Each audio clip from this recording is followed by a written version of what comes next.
3 hours later.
Goes, hey,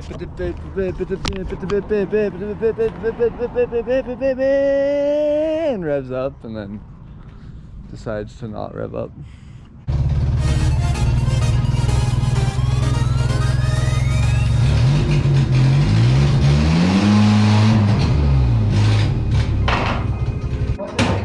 What's up, guys? This is 100% the video I didn't want to make. We're in the garage.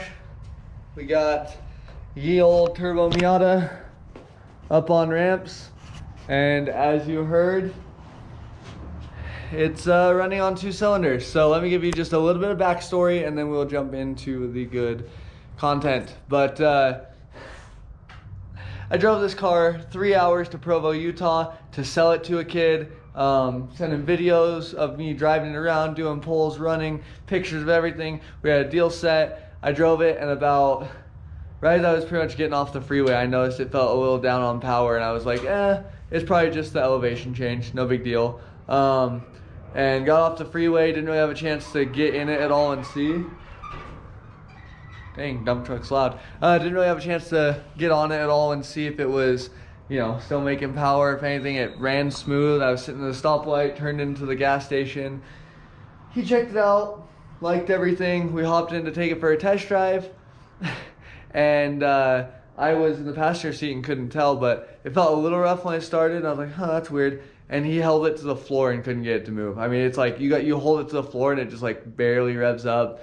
And it was bucking and popping and just sputtering. And he was like, dude, what the heck? And I was like, I have no idea. It ran good when I pulled it in. So I drove it 3 hours, and at the very last minute, it died. It sounds like it's got a pretty loud possible rod knock. It's clacking really loud, just out of the blue. We've got 120 PSI compression across all the cylinders, and which is low, I know, but it's consistent.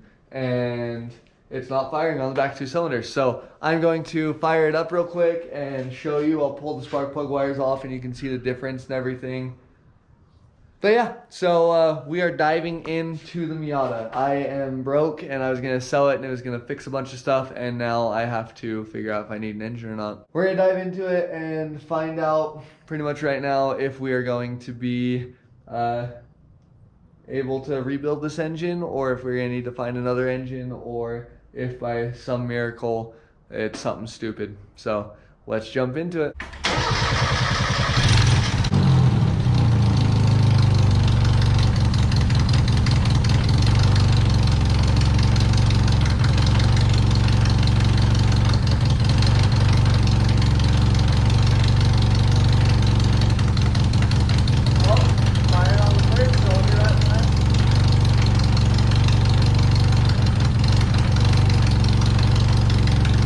Alrighty, so you guys can't hear it, but it's clacking. It's not knocking, it's not ticking, it's an intermittent clack. So as you saw when I unplugged the different spark plugs, those, it wasn't making a difference yesterday, but now it kind of is, so that's new. We're going to zip the valve cover off real quick and see what that shows.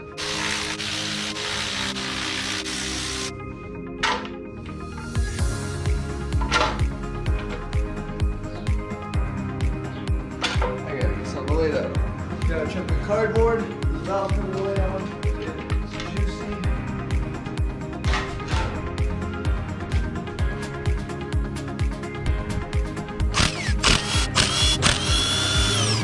Definitely my go-to way to find TDC.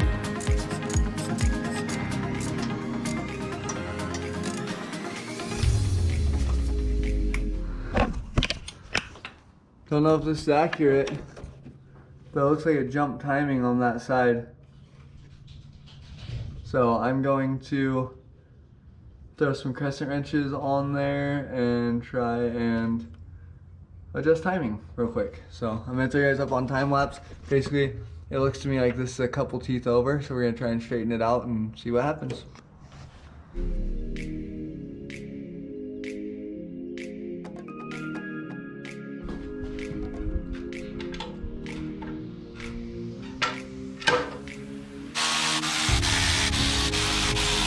Alrighty, so I just did a really quick retime on it. It looked like the intake or the exhaust cam might have been off a tooth. So we're going to fire it back up and see if it runs on all fours and what's up.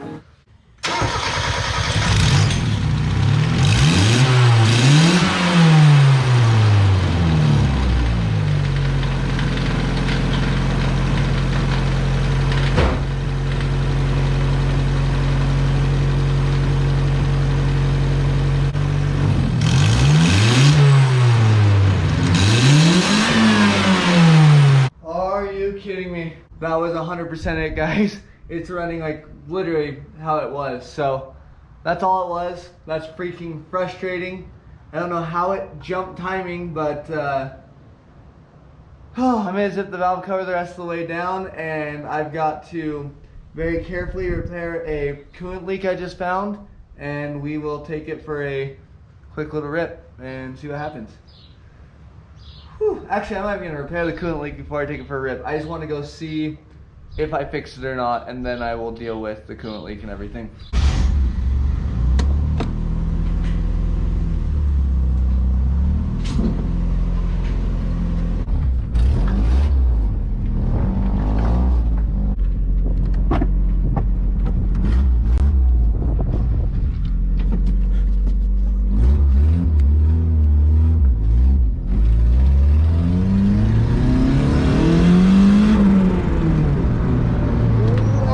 Freaking kidding me.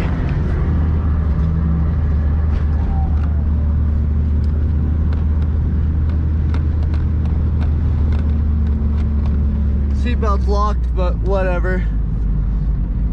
That was it, guys. It freaking jumped timing.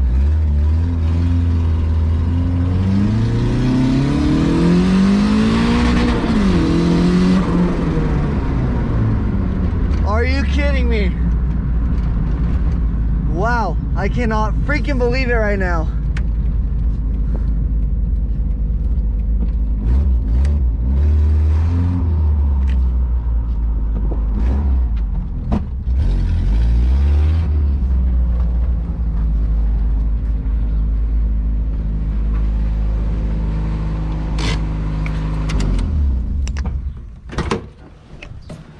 It freaking jumped timing. Oh my gosh. This whole time all day today I thought I had a freaking blown up engine, and all it did was jump timing.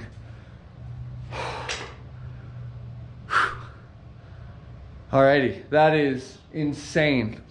We are going to fix the coolant leak, fix the oil leak, jump into it. I might still have a buyer lined up, so let's check that out. Alrighty guys, so it is a couple hours later. I let the car cool down, did an oil change, and found no glitter or anything in the oil, so we are good to go. I also ended up shortening my turbo feed line and then heat shielding it because it was not heat shielded before and it got baked pretty good. So now we are good to go on that. I need to clean up the valve cover because, as you can see, it got pretty dirty. But we are ready to sell the car again. So I really didn't tell you guys, I just kind of went to do it, but we are selling the car. Unfortunately, financially, I need to let it go, and I need to get a better daily because it's not a good daily for what I do. I drive on the freeway about 50 miles each way, so about 100 miles a day, and the soft top is just literally the worst. So cruising at 65-ish, 70, it's just super loud with the soft top. I've got my Camaro over there that is I've been dailying it, but it is definitely in need of some love that's gonna have it down for a while. It needs a different transmission and some accessory drive stuff done to it. So basically I am selling this car to kind of pay off some debt and to get a super fun, cool daily, which you will hopefully see very shortly. But I am beyond relieved. So just to reiterate, as the story goes, I lined up a deal with a kid in Provo, Utah, which is about 3 hours away from me, and told him I would drive the car to him and meet him halfway. Provo is the halfway point. And I drove it about 3 hours. I've driven this car for thousands of miles. I drive it on the freeway for, an hour each way. So I hopped in the car, headed out to Provo on Friday, and as I was getting off the freeway, it started running like garbage and having issues. Actually, it felt like it was a little underpowered, and it was but when he took it for the test drive, it was just running like garbage, couldn't get out of its own way. It was horrible. And as you saw, turns out all it did was jump timing on the exhaust cam. Crazy. So I need to order a new timing kit for it. But enough talking.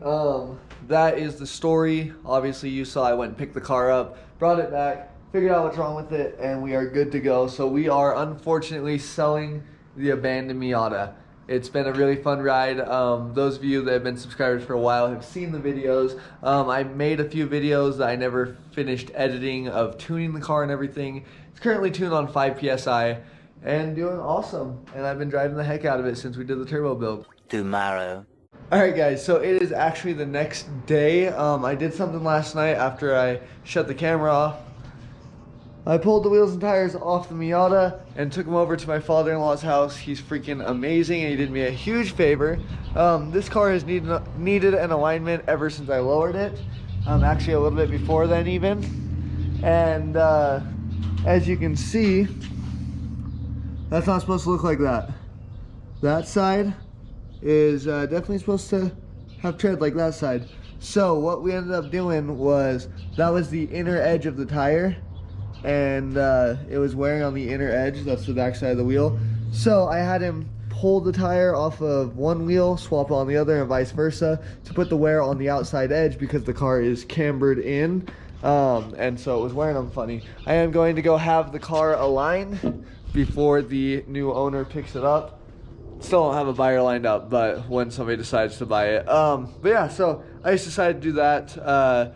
Something that needed to happen whether or not the car sells, and these tires still have 75% of their tread, just that inner edge is worn. So even with it aligned, that outer edge won't even touch the ground. So we got lucky, it's all good. All right, let's put the wheels and tires back on. I'm gonna try just a little bit of YouTube magic. Alrighty guys, so we got the wheels and tires on, obviously. We're going to end the video here, and I will be doing another video on it. One last video before I sell it. We'll hopefully get it done tomorrow or the next day, but we're going to turn the boost up just a little bit and try to make it fun for prospective buyers. Yeah, so thank you guys so much for watching. I hope you enjoyed it. Thank you for subscribing. Don't forget to stay hungry, stay humble, stay motivated. We'll see you in the next one. Bye.